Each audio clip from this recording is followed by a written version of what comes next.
welcome to my channel, or welcome back to my channel if you are new here.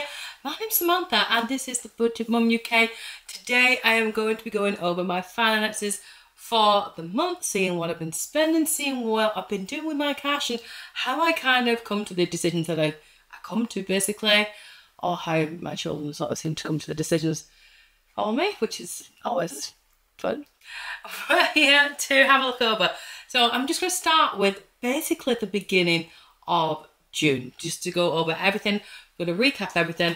And I use my ultimate budget planner to put everything down, to plan out my month, to plan out what I've got coming ahead. And I always feel like when I do that, it kind of helps to guide my pathway for the month.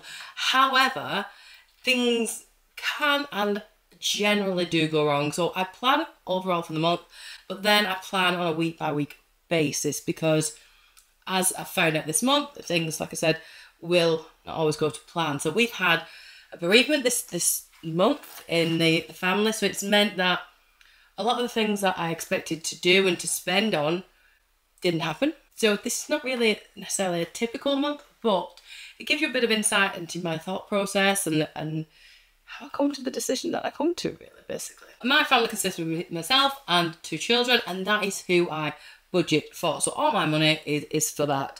I plan in terms of how much I get in my income, including child benefit, because I get child benefit for 2 children, which totals just over £170.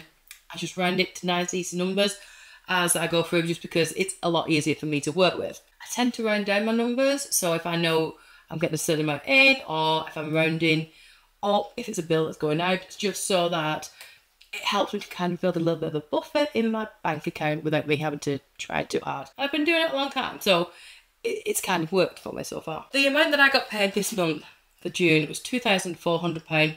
That all comes from my company. So I've got my own private tutoring company and I've got the Budget Mum UK, and that is filled with lots of different sources. So I get money from YouTube, from AdSense, and I get money from any sponsorships I do, and I get money from my Etsy store, which is kind of a back off of that. That all goes into my company, and my company pay me a wage. Regardless of how many hours I do, and sometimes it can be a lot, I get myself a set wage. And at the moment, because it's been going alright, £2,400 is what I'm paid.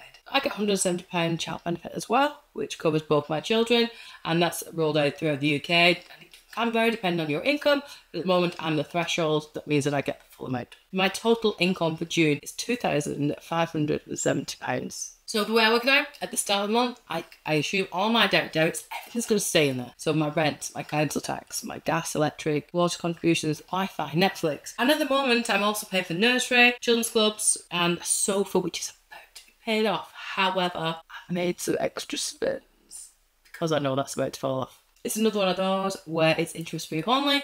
So for me, I wanted to buy the items, and instead of using savings that I've got, which could pay it off, which are accruing interest, I might as well use the company's financing system so that I can get it interest-free. I'm still being able to save and make some money on my own money. I hope that makes sense. So my total outgoings of all my direct debits before I even get any money to play with, spend on groceries, fun time, whatever else for the children, is at £1,173. It means that I've got £1,387 left over to then use throughout the month for the things that we might need. This includes my groceries, petrol, eating out, my 2 children, anything miscellaneous like a little buffer, family time, and also a bit of me time as well. So things that I want to do, for whether it's me going to see my friends, or whether it's hair, or whether it's beauty, or anything else like that. So I decided to give myself a total of £950, which I planned because I knew what was coming up in the month generally. And that would cover all those expenses. It meant that I had £447 left over.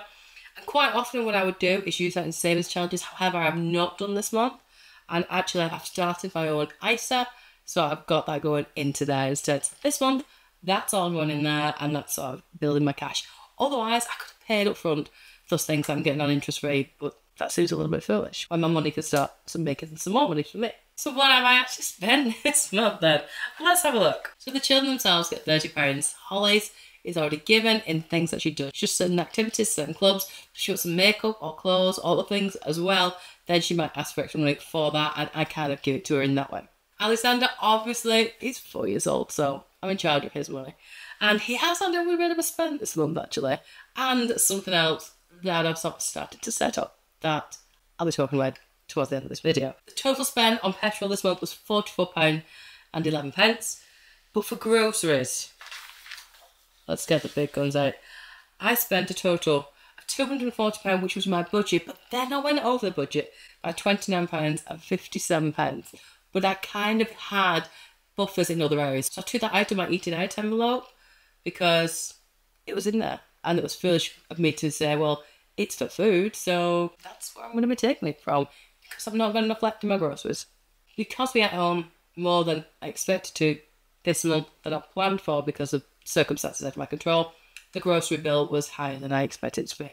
Eating out was £125.67, so that was okay. That was not too bad considering how many of it pays for as well. And we did have a lot of being here, there and everywhere because of the way things have gone. I had a miscellaneous spend of £31.73, and that was over 2 different items. So I covered a christening and birthday event that I was at, so it was like a gift and also a small drink while we were there. And we also had Father's Day, which for whatever reason I didn't plan for. So it came out of the miscellaneous envelope, but at least it was there to be used. I also had a £3 spend on a book club, which I was so excited to go for, but I couldn't to get there in the end. I had holidays prom this month, which was amazing. I really enjoyed that. However, I kind of miscalculated timings. I was expecting someone else to take her, and I ended up taking her, which was quite nice to be able to do. But it meant that I wouldn't have been on time for the book club and things, so that was fine. I was happy to let £3 just go to the side because I'm hoping to get another ticket free for the next one instead. So it all kind of balances out. We had a lot of beauty spends this month, which is unusual for me. I haven't done any sort of nails, eyebrows, eyelashes for almost 12 months. Holly was going getting all hers done at my local friend's salon, if you like. And I was like, do you know what? I'm going to get myself done as well. It's always nice to have a bit of a treat. And the money was there to be able to do that as well. So I had to get those done, which I really enjoyed doing.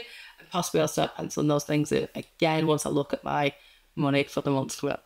So Alexander had some money spent on him, usually for treats. So we've had a few medical things going on this week. And quite often when I have that, I'll try and reward him with something for being raised, which is usually a book or something like that, something similar.